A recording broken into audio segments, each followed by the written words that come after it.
మరో breaking news చూస్తున్నాం. చిగురుపాటి జయరాం హత్య కేసులో పోలీసులకు సంబంధాలున్నట్లు ఇప్పటికే దర్యాప్తులో వెల్లడైంది. నిన్న సిఐ శ్రీనివాస్ పై ఉన్నతాధికారులు వేటు వేశారు. తాజాగా నిందితుడు రాకేష్ రెడ్డితో ఫోన్లో మాట్లాడాడని నిరూపణ కావడంతో ఇబ్రహీంపట్నం ఏసీపీ మల్లారెడ్డిని బదిలీపై పంపించారు. ఆయన స్థానంలో గాంధీని నియమించారు.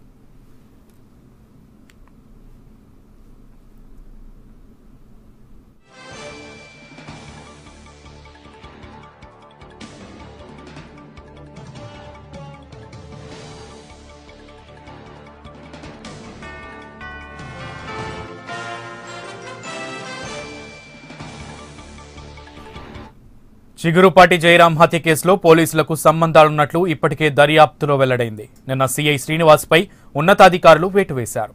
తాజాగా నిందితుడు రాకేష్ రెడ్డితో ఫోన్లో మాట్లాడాడని నిరూపణ కావడంతో ఇబ్రహీంపట్నం ఏసీపీ మల్లారెడ్డిని బదిలీపై పంపించారు. ఆయన స్థానంలో గాంధీని నియమించారు.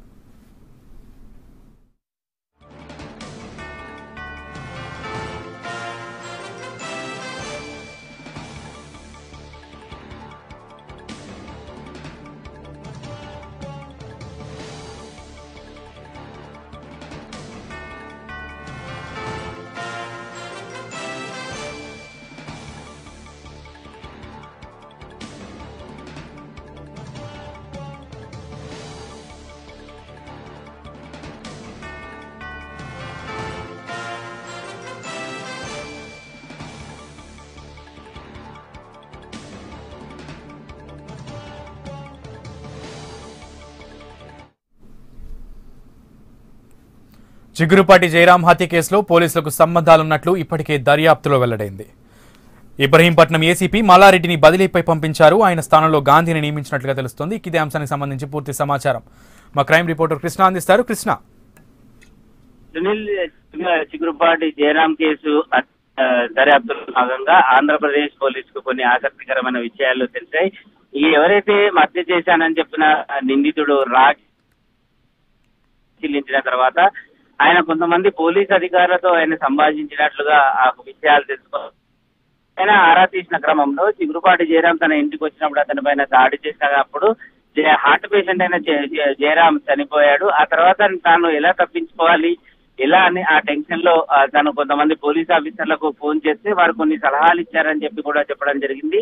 ఈ నేపథ్యంలోనే హైదరాబాద్ సిపి అంజనీ కుమార్ నల్లకుంట సిఐని నిన్న బదిలీ వేసి ఆయన లూప్ లైన్ లోకి ట్రాన్స్ఫర్ చేయడం జరిగింది.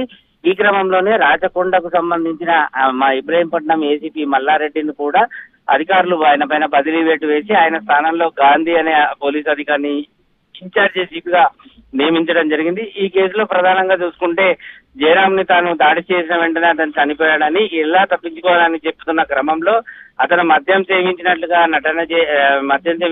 చిత్రీకరించి ఏదైనా హైవే పైన వదిలిపెట్టాలని చెప్పి వారి ప్లాన్ ఇవ్వడం జరిగింది.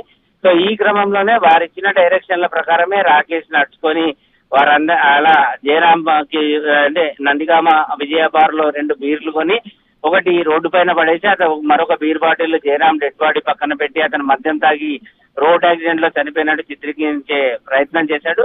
చివరకు ఆ మృతదేహం ముందు సీట్లో కూర్చోబెట్టడానికి రాకపోయేసరికి ఇది హత్య అని చెప్పేసి తేలిపోయి అతను రెడ్ హ్యాండెడ్ గా పోలీసులకు చిక్కడం జరిగింది. వీరిద్దరే కాకుండా మరికొంతమంది అధికారుల పైన కూడా పోలీసులు అనుమానం వ్యక్తం చేస్తున్నారు.